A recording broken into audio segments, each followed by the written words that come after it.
Jadi boleh kamu misalnya berdoa, ya Allah mbak yang cantik itu semoga dapat jadi istri saya. Mbaknya juga boleh berdoa, ya Allah naudzubillah min dzalik. Jadi ini adu kekuatan, nanti terserah, nanti Allah pihak yang mana? Kayaknya pihak yang perempuan. Karena kasihan kan kalau cantik dapat orang apa? Jelek. Saya itu andaikan boleh fatwa fikih, yang saya haramkan tuh orang jelek dapat orang jelek. Karena kasihan anak-anaknya, tahu-tahu jelek banget. Jadi dengan kasihan itu. Jadi dalam Islam itu seperti itu. Jadi apapun benci kita sama musuh kita, Allah bisa saja memperlakukan musuh kita secara baik. Karena Allah itu yaghfir. Tetapi kita harus sifati Allah yaghfiru liman yasha wa yu'adzibu.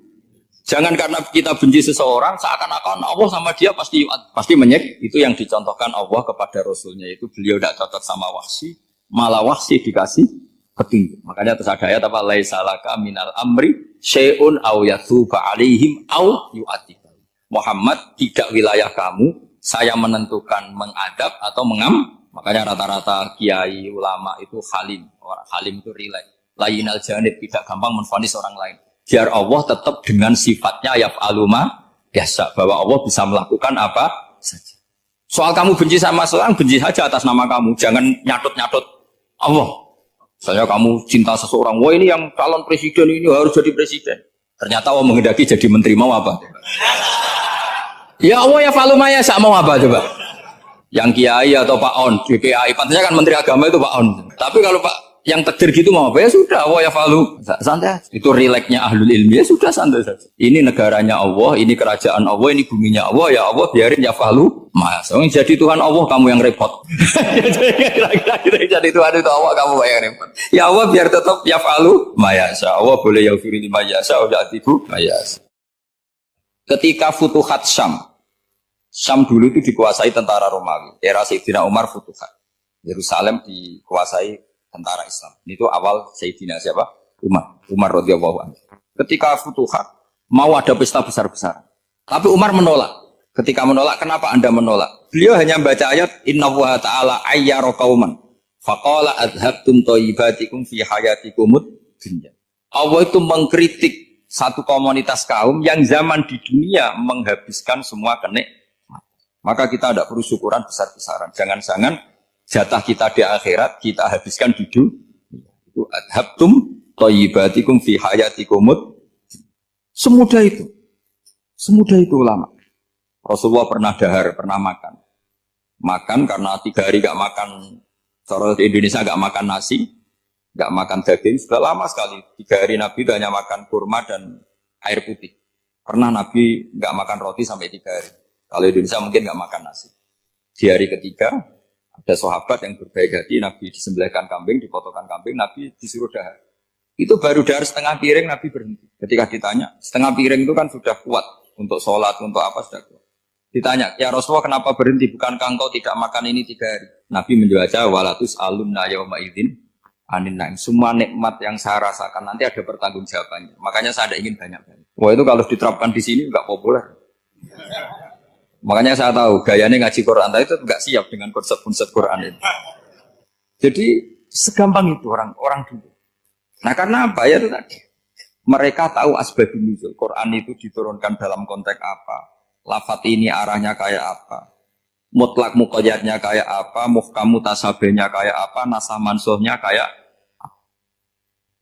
Nah sedikit saya cerita ini mungkin contoh terakhir supaya agak lama-lama, nanti bingung kalau lama. Yang bingung ya saya. Bingung cara memahamkan. Jadi kalau guru itu kan bingung cara memahamkan. Kalau murid bingung cara memahami. Gak tahu tingkat kebingungannya sama. Kalau guru itu bingung cara memahamkan. Kalau murid bingung cara. Jadi ini pertemuan 2 kelompok bingung. Jadi yang satu bingung cara memahamkan, yang satu bingung cara. Kalau orang ekstremis bingung cara merusak suasana. Itu gak benar itu. Ada loh. Rasulullah itu nabi. Itu paling pusing yang ngadepi orang-orang yang ekstrem. Karena apa? Cara berpikir itu lompatannya itu gak tertib. Jadi nabi itu cara berpikir itu kecerdasan nubuah. Sementara orang ekstrem cara berpikir itu kecerdasan nafsu. Bukan kecerdasan manusia. Kalau manusia masih baik nafsu. Misalnya begini, kalau dalam tradisi nubuah itu. Saya dengan Pak Anu berteman lama. Mulai tahun 2000 berapa. Itu kalau Pak Anu bertamu ke saya, harusnya tidak usah tak kasih makan. Karena sudah dekat. Tapi kalau kenalan baru itu dikasih makan, disangoni. Jadi Nabi itu perilakunya agak unik. Akhirnya ada orang yang cara berpikir itu dangkal. Ya Rasulullah ini tidak fair. Yang iman lama tidak diservis, yang iman baru diservis. Cara berpikir Nabi begini, seorang Ansor itu kan sering memberi Nabi. Perjuangannya Nabi ditopang orang apa? Ansor.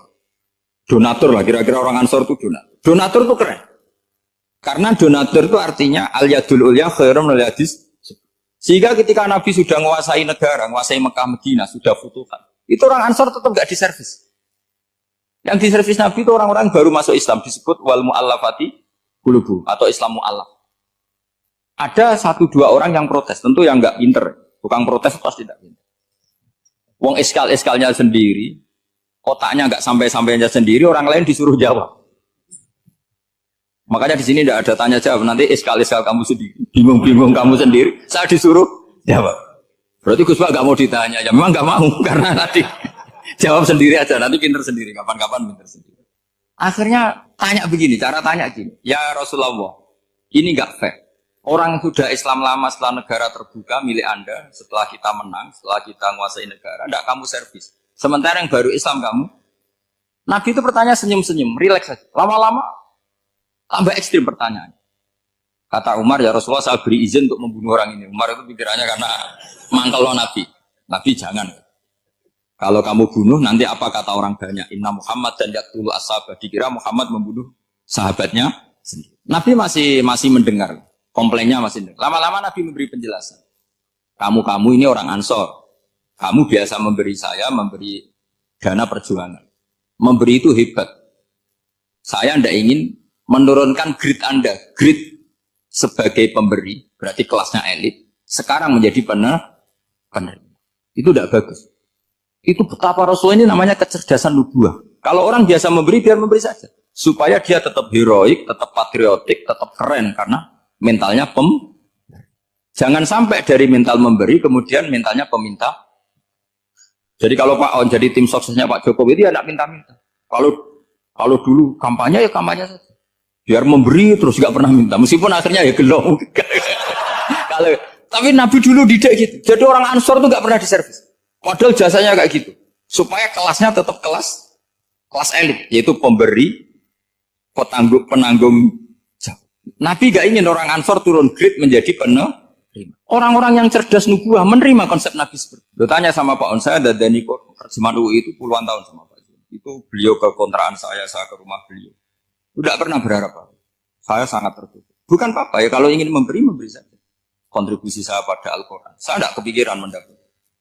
Supaya heroik. Tapi orang-orang yang cerdas amatir tadi, ini nggak fair. Wong yang memberi lama kok dapat servis sedih. Nah, sekarang itu problem zaman akhir sudah mulai seperti itu. Nah, orang ini namanya Dzul Khuwaisirah. Ini yang nanti punya anak turun Khawarij. Khawarij itu orang yang ibadahnya hebat, tapi cara berpikir tentang buah salah. Orang lagi Khawarij itu orang ibadahnya hebat, tapi cara berpikir nubuah. Nubuah itu unik. Nubuah itu cara berpikir tadi. Apa ya? Melihat sesuatu yang benar, biar benar terus. Yaitu tadi. Mental memberi itu ya biar memberi terus, tidak usah di-share.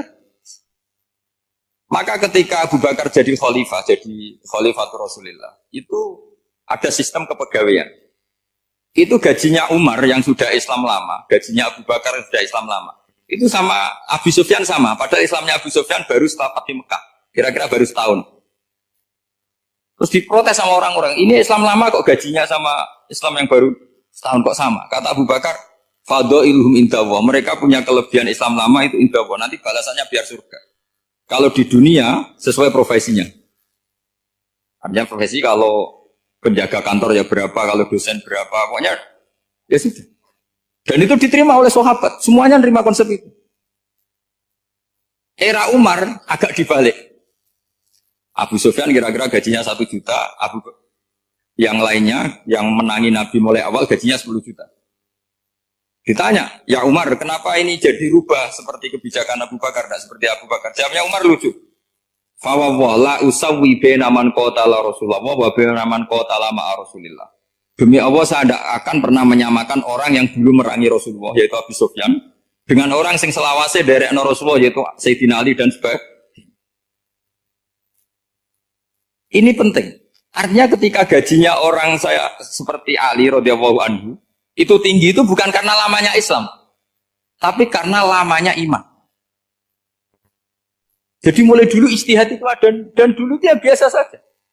Karena tadi ada kecerdasan nubuah. Saya ulang lagi, ada kecerdasan apa? Sekarang itu kecerdasan tomak atau kecerdasan nafsu. Itu kalau sampai ngaji kitab tasawuf, itu bab bakhil itu tidak ada. Menurut kitab tasawuf, medit itu tidak ada, kikir itu tidak ada. Yang ada itu tomak. Tomak itu berharap dikasih orang lain. Sampean pernah nggak bilang kalau artis-artis di Jakarta kikir? Tidak pernah kan? Karena kamu tidak pernah ingin diberi. Tapi kalau kamu punya pacar karena kenal tidak pernah ditraktir, oh pacar saya kikir. Karena kamu ingin diberi. Pernah nggak kamu ngumpai orang lain kikir yang nggak kenal? Padahal tidak pernah memberi kamu. Apa kak? Karena kamu tidak pernah ini. Coba sekarang kamu saya tanya, ini latihan cerdas. Definisi kikir itu apa tuh? Nggak pernah memberi kamu kan? Artis-artis Jakarta, tokoh-tokoh nasional pernah nggak memberi kamu? Enggak kan? Tapi tidak pernah kamu vonis kikir karena kamu tidak pernah tahu. Tapi pacar kamu kok amin ditraktir terus, atau istri kamu atau mertua kamu kok tidak ngasih warisan, kamu bilang kikir kan? Sebabnya kikir betul apa karena kamu tomak berharap? Tomak. Maka di kitab tasawuf itu nggak ada bab kikir, yang ada bab tomak. Karena asal usul menvonis orang kikir itu karena tamak. Maka jangan banyak kenal orang, nanti banyak hukum kamu kan? Sombong juga gitu, di tasawuf itu nggak ada bab sombong. Karena orang hukumi orang lain sombong itu karena kamu ingin dihormati. Ada orang nggak kenal, terus lewat saja nggak tanya kamu bilang sombong enggak kan? Tapi kalau kenal, oh sombong betul, kenal nggak tanya kan gitu. Jadi tasawuf itu sisi unik dari khazanah Islam. Makanya di tasawuf itu nggak ada kritik terhadap kikir. Ya tentu kikir itu buruk, pasti ya kikir itu buruk. Tapi nggak perlu dikritik. Jangan-jangan yang salah kamu. Terus ingin kenal Pak Jokowi ingin jadi menterinya, nanti kenal rektor ingin jadi pegawainya. Ketika gak diturutin bilang Pak Rektor kikir. Tapi orang lain ya kak pernah berharap, mungkin gak menvonis Pak Rektor atau Pak On ini kikir, enggak kan? Berarti vonis kikir itu status orang itu apa gak kesampaian niat kamu? Memang agak jelimet ilmu tasawuf itu, tapi itu unik, itu bagian dari khazanah apa? Islam. Makanya Rasulullah itu sering isti'adah minta perlindungan wa min toma'en fi ghairi matma'in. Ya Allah, saya tidak ingin berkeinginan yang tidak layak. Coba kamu protes negara itu karena apa? Ingin makmur, sejahtera tanpa kerja, sehingga nyalakan menteri keuangan, menteri ini. Makanya kalau guyonannya ulama tasawuf gini, tak beri bocoran. Guyonannya orang tasawuf, begini guyonannya. Anta lam tajid min nafsika kullama turid, fa kaifa turidu min ghairika kullama turid. Kamu yang punya keinginan saja tidak bisa memenuhi apa yang kamu inginkan. Kenapa keinginan itu kamu timpakan ke orang lain untuk memenuhi kamu? Wong kamu yang punya keinginan saja tidak bisa mewujudkan. Kenapa keinginan Anda kamu timpakan, bebankan orang lain untuk memenuhi keinginan Anda? Misalnya kamu, Gus saya ini goblok, tolong pinterkan. Wong kamu yang ini saja tidak bisa. Kok menyuruh saya? Jadi kalau tiap tasawuf itu unik. Seperti kamu mencintai istri tulen, itu ingin kan dicintai istri tulen. Kamu sendiri kan nggak bisa cinta tulen, masih pelengahan sana sini. Kamu pacaran, ingin pacar kamu setia. Ternyata kamu bikin sekian alternatif. Kalau putus ini punya ini, putus ini. Tapi kamu ingin ini setia, kan gak fair. Makanya guyonnya orang tasawuf itu, anta lam tajid min nafsika kullama turid, fa kaifa turidu min ghairika kullama turid. Gampang tuh apalane, pokoknya ratrit gitu aja gampang. Jadi kamu yang punya keinginan saja tidak bisa memenuhi. Kok orang lain disuruh memenuhi. Sehingga orang tasawuf itu malu betul. Misalnya saya kok ingin Pak On takdim sama saya itu kurang pegawai. Kalau saya ingin ditakdimi saya menakdimi diri saya sendiri. Makanya berbahagialah orang yang ngilu terus saya ganteng sendiri ya Allah. Saya kaya sendiri. Menunggu orang lain bilang kamu kaya itu repot. Menunggu orang lain bilang kamu hebat itu, ya sudah bilang aja ya Allah saya hebat, ya Allah saya ganteng, ya Allah saya cantik. Daripada menunggu orang lain bilang apa? Cantik. Jadi ilmu tasawuf itu nih. Jadi kalau fikih itu yang dikritik itu kikir. Kalau tasawuf enggak tomak. Karena orang yang kamu vonis kikir itu jangan-jangan tidak kikir tapi mementingkan yang lebih penting. Misalnya ada teman yang tidak pernah nakdir kamu, ternyata punya ibu sakit, uangnya dianggarkan untuk ibunya yang sakit atau anaknya sekolah atau keluarganya masih butuh dia, ya, sehingga sama teman dia kikir. Hakikatnya kikir apa mementingkan yang penting? Tapi kamu karena nggak pernah ditakdir menvonis kikir. Nah ini pelajaran, jadi makanya yang dianteni ilmu tasawuf itu tomak, tamak jadi kalau dalam bahasa Indonesia, bukan kikir. Karena vonis kikir itu akan disematkan orang yang tidak kesampaian hajatnya. Pokoknya bapak saya itu, keluarga kiai itu ajarannya itu. Yang penting jangan berharap dari orang lain. Ini Pak On saksinya, saya dulu benahin terjemah itu nggak pernah ingin diperlakukan seperti ini. Ya ngaji aja. Karena pikirannya keluarga kiai itu sederhana. Kalau ngamal ya ngamal saja. Ngamal itu heroik. Makanya buyut-buyut kita semua ini kan pahlawan semua. Membela negara Indonesia jadi merdeka. Ya nggak pernah kebayang jadi presiden, menteri. Tapi sekarang nggak, ngamal sedikit saja harus jadi menteri. Jadi ini bahaya kalau dalam kelangsungan bernegara. Karena orang biasa transaksional. Awal negara ini dibangun berdasar heroik, bukan berdasar apa? Transaksional. Tapi sekarang orang akan membiasakan itu. Apa-apa itu transaksional. Ini tidak bagus untuk kelangsungan bernegara. Apalagi kelangsungan beragama. Sehingga seperti saya ini masih punya desa-desa binaan di Sragen, di pedalaman Papua sekalipun. Saya punya santri banyak di Papua. Itu kalau cerita itu unik-unik. Itu mau Jumatan, itu nggak ada orang 40. Sudah datang setengah 12. Itu datangnya 3 jam. Di situ mau ketemu santri 3. Akhirnya mereka tanya gini, Pak. Pertanyaannya itu, Gus, boleh nggak Jumatan orang 3? Secara fikih Syafi'i kan harus orang 4. Kemudian mereka bilang, buat sholat duhur saja. Mereka nggak mau. Wong Jumat-Jumat kok duhur. Harinya kan Jumat, masa sholatnya? Sehingga kita-kita yang jadi kiai akhirnya nyari fikul madzhabil arba. Nyari fikih madzhab 4. Ternyata Imam Malik membolehkan orang 6. Ada yang bilang 12. Yang penting keceluk jamun itu kelompok. Kalau 3 kan belum keceluk apa? Belum disebut apa? Ini penting saya utarakan supaya kita berjuang itu bukan karena selfish seperti ini. Tapi yang namanya dakwah itu menjadikan orang tidak tahu menjadi tahu. Termasuk kepada desa-desa tertinggi. Sama. Yang namanya menteri itu pembantu presiden untuk memenuhi kebutuhan rakyat banyak. Sekarang misalnya menteri pertaniannya itu hebat, cerdas. Tapi petani nggak mau nandur padi, mau apa itu? Coba yang membantu ketahanan pangan itu para petani mau nanam padi apa karena menteri pertanian? Karena petani mau nanam. Ya sudah GR saja, kita pembantu presiden semua. Karena ikut menyumbangkan ketahanan pangan. Tapi kamu kan nggak digaji, kita keren, ngamal tambah harap gaji. Ini penting. Supaya Anda itu nggak hati kecil gitu. Ikut menyumbang negara tanpa ingin dapat gaji. Keren nggak? Nah itu nubuah. Apa? Nubuah. Orang Ansor itu seperti itu. Sehingga ketika Rasulullah wafat dan ada kompetisi kepemimpinan, itu orang Ansor gak ikut. Sudah kita makmum saja, silahkan dibagi di saking baiknya orang Ansor. Nah, makanya saya ulang lagi ya.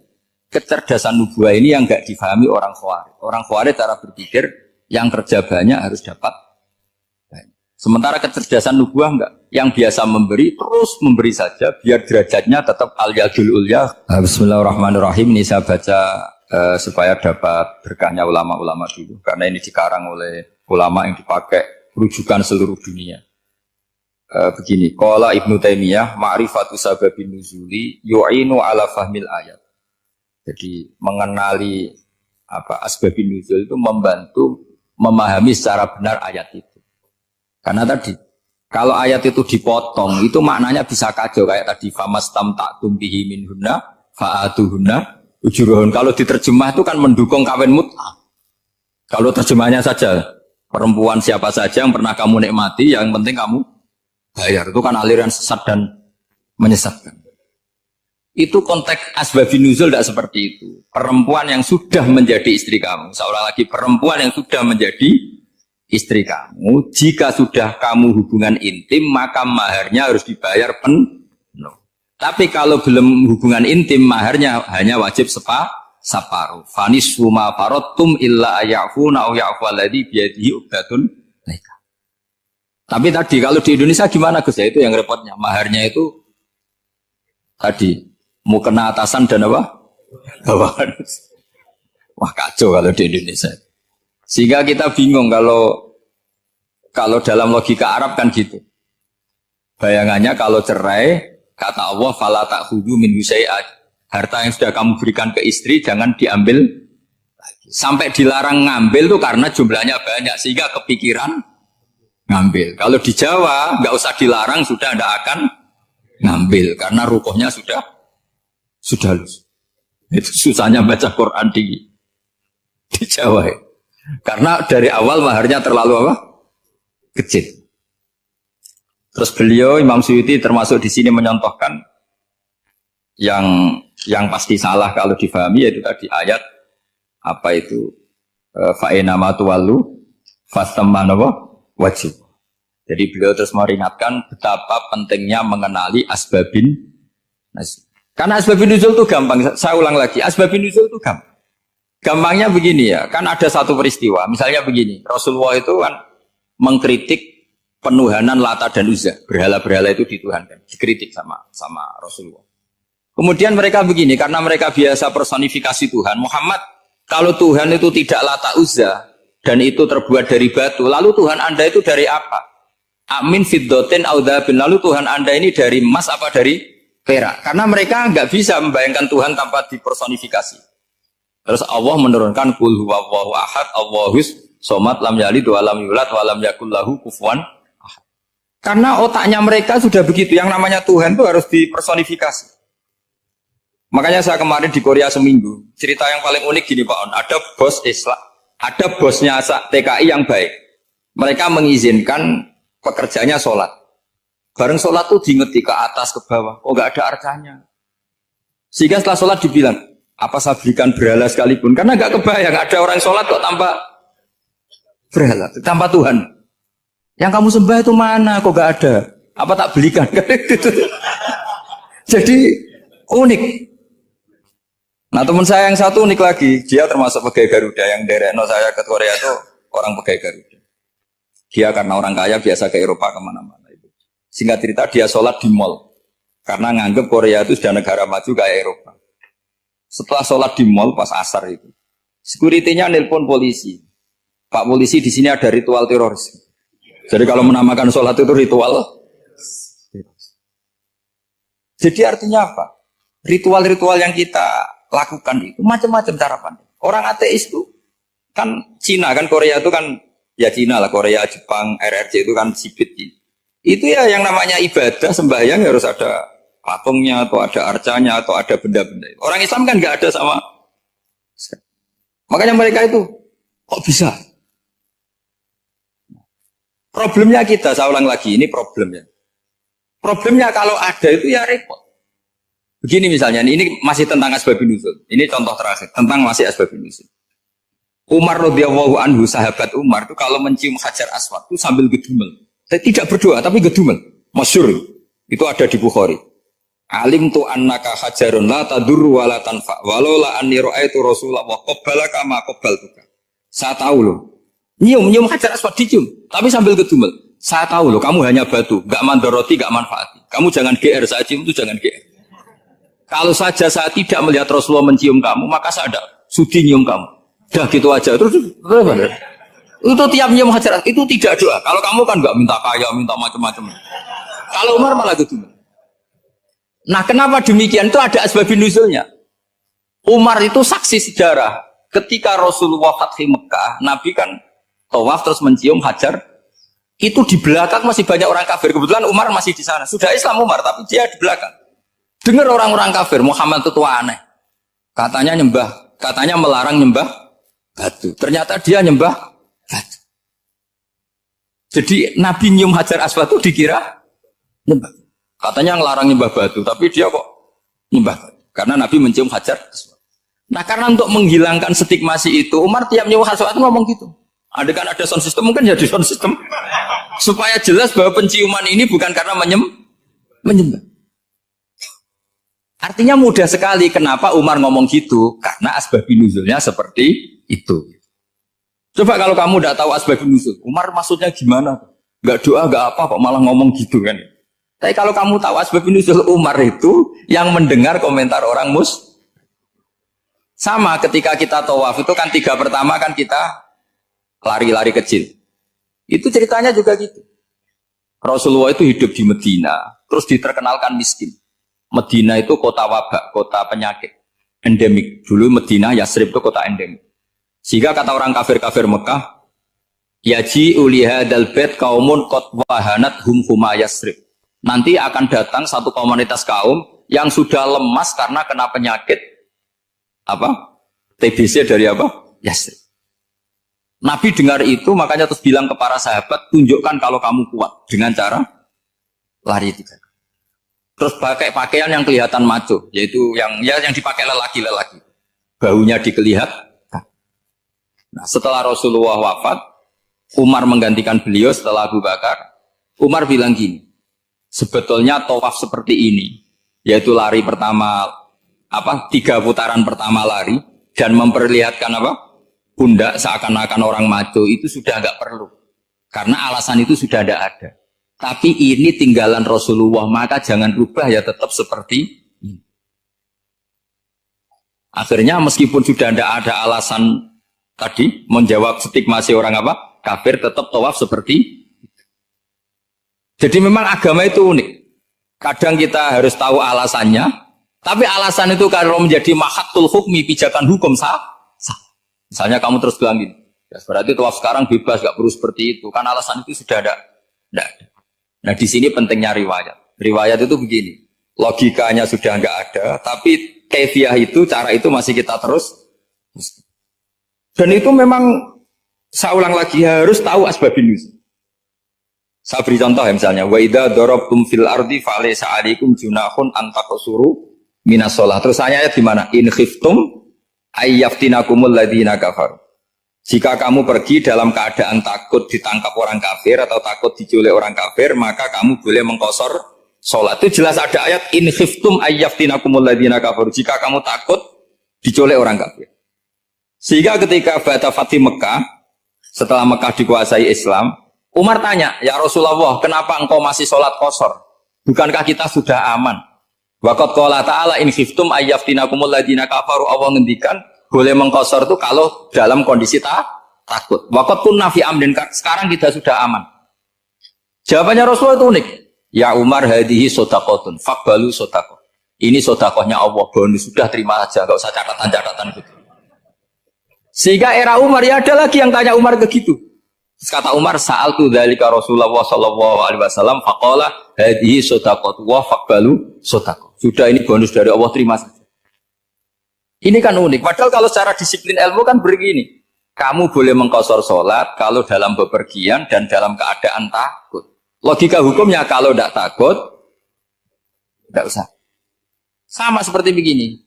Kamu kalau pergi jauh seperti saya Pak On, itu ngosor sholat apa enggak ngosor kan? Alasannya kalau kosor itu, kalau pergi itu masyakot, repot.